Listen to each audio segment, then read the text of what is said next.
មេឆាគឺជាម្ហូបដែលងាយស្រួលធ្វើហើយមានរសជាតិឆ្ងាញ់ប៉ុន្តែតើតើយើងមានគេហៅថាបច្ចេកទេសឆាដែរ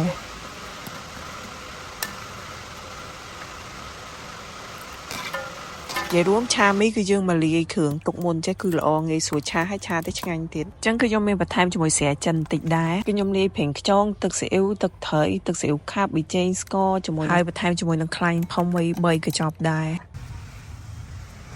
ដើរមកបេះបន្លែដែលដាំបាននៅសល់បន្តិចខែក្តៅចេះដាំបន្លែបានទេបងប្អូនអើយបដោះកូនដុះសោះហ្មងនិយាយទៅ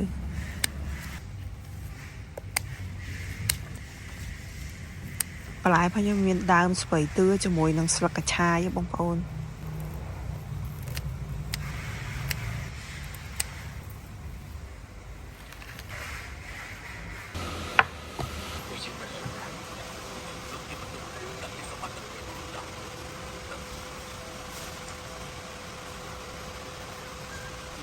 សាច់គោខ្ញុំជាយកខ្លាញ់ដែលនៅជាប់សាច់ចាញ់សិនទុកខ្លាញ់នឹងទៅពេលដែលយើងហូបទៅប៉ះចំមកខ្លាញ់នឹងទៅគឺវាស្វិតហើយធុំក្លិនអាក្រក់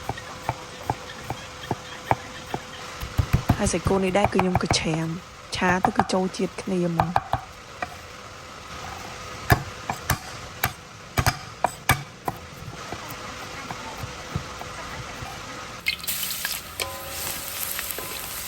មកលីងខ្ទឹមសហើយខ្ញុំចាក់សាច់គោចូលហ្មងចាក់សាច់គោលីងវាឲ្យមើលទៅរៀងថាមកល្មមគឺយើងចាក់ជាមួយនឹងទឹកត្រីពាក់កដាមកបានហើយទឹកដែលយើងលាយទុកឆាមិញពេលដែលយើងដាក់បន្លែដាក់អីចូលចាក់មីចូលចាំយើងចាក់ទឹកត្រីនឹងទៅហើយ